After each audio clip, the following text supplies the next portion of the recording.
Hey guys, what's going on? I know it's been a little bit of time. It's time well needed.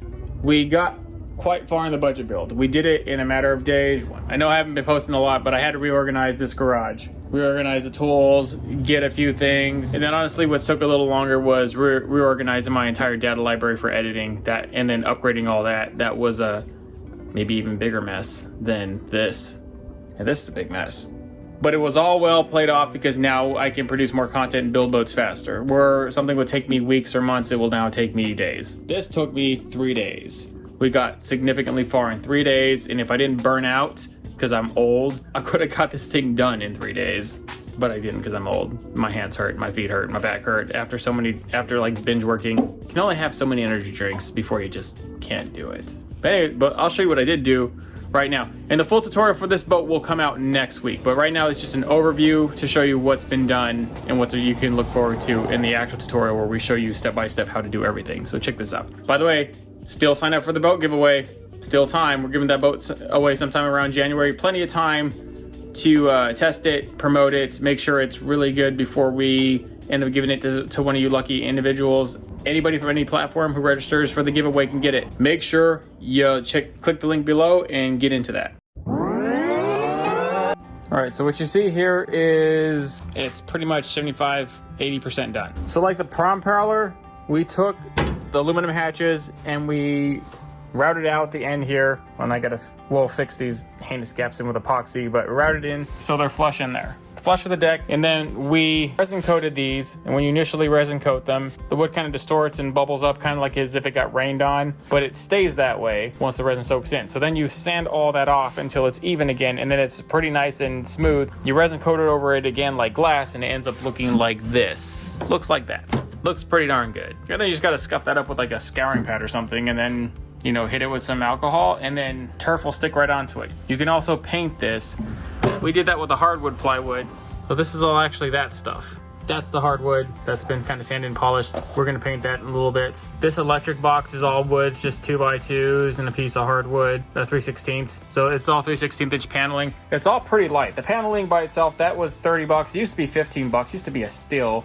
The sheets here were like between 50 and 60 bucks. It's a 5-ply half-inch. 5-ply half-inch. That was how we made the elite wooden decks. We did the all wooden decks. It was all at a 5-ply half-inch, and then we gave it a 3/16 inch hardwood lip, and then we insulated the underneath. And those actually made pretty good hatches. They didn't last very long. They were super labor intensive, and I don't know what's more important to you, time or money, but to me, time is more important and less labor for things that don't last as long. That's why we started away from wood for hatches. But what wood did really well was just stay there, stay put. And so all the terminal panels that are never going to move, made out of wood. Then we're gonna resin coat them, resin coat the edges, polish it up, and then when you paint the edges black, like we painted these black, I mean, it'll look pretty nice. Used West Systems 105 epoxy resins. Is a true marine resin that is very flexible, so as the boat shudders and in the waves and going down the road in a trailer and doing its thing, the stuff is supposed to not crack near as much as a standard tabletop epoxy would. So there are differences. This is slow hardener. I use a 205 fast hardener. You can have both. It's nice to have both on hand's a 5-to-1 ratio, and that's what we use to pretty much resin coat all these. You won't be able to tell really what it is once the edges are painted black, and once it's turfed over, it's gonna look pretty good. It's gonna look very good. We've already done this to some degree in the palm prowler, and we had really good results, which is why I've transferred it over to this boat. We tried it on the little plastic boat. It's gonna work really good on this boat. We pour foam the ever-living F out of it. So there's pretty big pockets under here. We have gigantic pockets of foam, even extending into here. It's 128 ounces a piece in each of these big pockets here, and about half that, about 64 ounces, totaling another 128 ounces.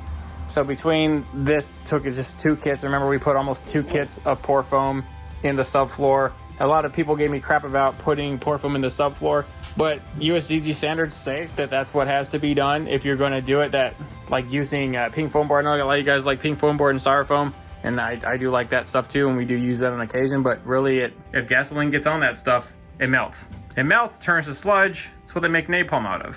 So for one, it's really hard to use that in a contoured boat like a V-hull. But two, I'm gonna try, for many reasons, I'm gonna try and stay away from it because of that. Now, if you're making all electric boats, it simply just doesn't matter. because it's never going to be a problem for you. This is a pretty basic layout. We could have made this a giant rod locker, but we're trying to make this a basic, simple build, and then maybe this will eventually be part of my rental fleet. It'll be my primary boat for a while until I get my primary boat back up to speed. All right, so these are Nate's hatches. They're quite robust. I've never used them in any of my builds before. I've obviously installed them in crew builds before. Never actually used them in my own. They're already pre-made. They're already very robust. They're 1/8 inch thick with an 090 dry track. They have a bleed port. They have a catch lip. They fit in flush. If you want a latch hole, just, add the option for latch hole right on the website. And then you can actually include the latch with yourself if you want. A lot of people like that. You can just get that. You can also get these gap for carpet. This is gap for turf, or pretty much gap for paint, meaning that the gap between here is very thin. The carpeted ones just come unattached. And then you can wrap them and then reassemble them on the hinge, and then they'll fit right in the dry track when you carpet over the whole thing. But you would carpet over, you frame this into your wood, or frame it into your aluminum deck or whatever, and then you carpet over that, and then you install the carpeted hatch in there after trimming it up, giving it a haircut, whatever. All that stuff with 20 ounce. So we used to do a lot. You can still do it here if carpet's your thing. We're having the battery compartments farther away from the back, but still in the back 50 of the boat. We're going to be running lithiums in here for the moment. We're going to be running Queen Power lithiums, and we're going to be trying those out for longevity. I really do like those so far. We used them in the budget. We used them in the kayak, and then we used them also in here. And so those will be coming in the next video because the next video, after we show you the structure, this is going to be the electric, which is going to be very simple. But essentially we have one compartment here. This is all for the boat accessories, for the boathouse stuff. Switch panel in here. Pops out of that wood one. We got the TV Nation switch panels. I'll probably stick one in there with the accessory chargers and stuff. Right now we just have this one sitting here. This will sit in here. We'll run our wires coming through a conduit here, and then through these conduits here. Then we'll show you how we rig those through the pour foam on the other side. But we have conduits doing a 360 around the boat. The starter battery and the trolling motor battery will be in here. That's what this entire compartment is for, those specific things. And then we have conduits that we ran before we did all that through there. Another major pocket of foam. We ended up having issues with, we underestimated the rise. We got perfect mushrooms in the back ends, perfect. Like, couldn't be better. Screwed it up here, both times. So we ended up overfilling to cut, which is fine, because when we put these panels in there, we're just gonna silicone, a bead of silicone in there after we resin coat and stick everything together. And then some of the resin is we're gonna overflow it back in this corner after we gloss it over and make it look like this. Whatever is not sealed in by the overflowing resin is gonna be sealed in by silicone. And then we're going to be EVA foam turfing the inside of the gunnel like we normally have done on the other builds. And that'll just water can't get in there if it can't flow out. It's gonna have to flow out into the subfloor or flow out into the battery compartments, which have those drains that we pre-assembled, and we haven't fixed this end up yet, but if you check out this end, we did do it here. But we did cut those flush before we poured in the resin over the other exposed foam that we put to kind of even this out flat. And then we'll mat over this, cut the hole where it needs to be, and then any sort of residual water coming into this compartment will drain out. And this is good because we don't want any water stacking up inside the battery compartment for obvious reasons. That's a huge fail. The hardwood plywood panels, again, pretty nice, resin coated, and then they're even able to be painted pretty nice and glossy. You don't have that wood look to them. After you've sanded them solid and painted, you don't have that wood grain look to them. Like that really matters. They're going to be covered with EVA foam anyways, but they did come out really nice, and the foam will stick to those just perfect. Also, we went back old school and we implemented a storage tote. We use a Commander 17-gallon tough box in here, and these are just kind of on sale over there at Home Depot. They're kind of the perfect size, the perfect height. I did have to trim the top off, and then we kind of riveted that into the frame. We had to do some reshaping that we'll end up fixing. Why do we use the plastic tote? Because it's the best budget way to get a sealed compartment, meaning no matter what happens to the rest of the boat, as long as water drains down the hole here, which is what it's meant to do, this will stay just dry. Just stay dry from the inside and from the outside. So all your needed stuff, like your main tackle or anything you want that's crucial to you, be in here and it'll be dry. We're still thinking about implementing some sort of storage here, but I really do like the big cockpit here. It seemed to be something that we were missing, and like all the kind of 360 economy builds that we ever try to do, which we haven't tried to do very many of them. They're always maxed out to bass fish, but this seems like more of an open platform for people. And then if somebody wants to stick like a cooler here for a live well, they can just drop it in here and leave it there, and then that's it. And this is the hatch to the terminal stow. And we have a pretty generous terminal stow. We left this all blank. We stopped the subfloor there for a reason, so we can have this as a very big stow that'll stow emergency paddles, life jackets, throw ropes, all the other stuff that would, if we had to stick it in here, it would just start jamming stuff up. We don't want any of that, so we're keeping it pretty nice and conservative in here. The only panel that we did that was a half-inch was this one, and that was just to strengthen this whole beam here, because that's like the major like joining structure we're going to be standing on a lot. So before it's all said and done, we stuck that in there. We also got a Lowrance Hook 2 4X fish finder from Walmart. It was like $105. It was the biggest steal ever, so I bought it immediately. Actually bought 3 of those. Like, the whole thing was blown out. Before, it had a pretty full stock of fish finders, and all of a sudden I came back, everything was gone. They were marked down like 30 to 40%. I just must have missed the curve. I could have got some sick deals on some really nice fish finders that were like economy budget-ish for the build, but this is fine. This will work. It'll give you everything. It'll give you water temp, depth, what you might get usably out of. I don't know what the Hook 2 technology is like. I have not used Lowrance in a while, but I guess we'll be using them now. The electric kit we're going to be putting into the boat. We have a boating safety kit, which consists of a bilge pump, the bilge hose, the through hole fitting, and that's 1100 GPH. That will empty a boat out quick. If you get a spirit or wave, or you get caught in a monsoon, whatever. The nav light pole, the rear nav light pole, and it'll come with this, with a 6 gang to break up all this. All you will need is a 6 gang.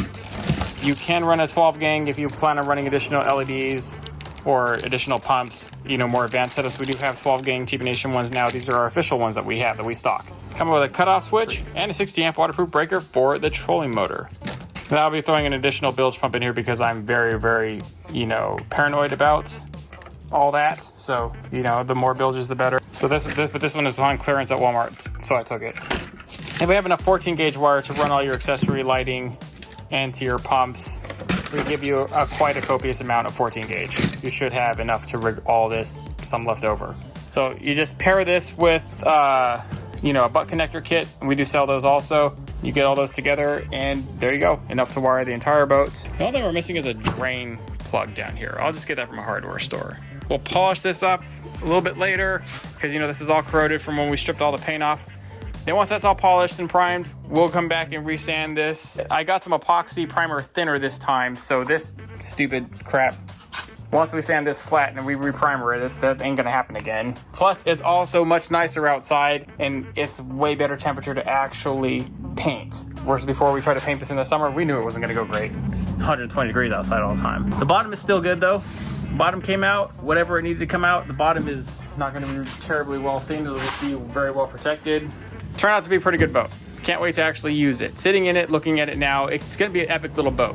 When you get to see the frame in the next video, you'll see what it could have been if we didn't go the budget route, what we could have done to it if we wanted to go all out. And so it's really your choice what you wanna do. But whether we went all out in an advanced setup or conservative, we still could have used the budget techniques with the wood paneling and the wood decking, with the aluminum hybrid hatches.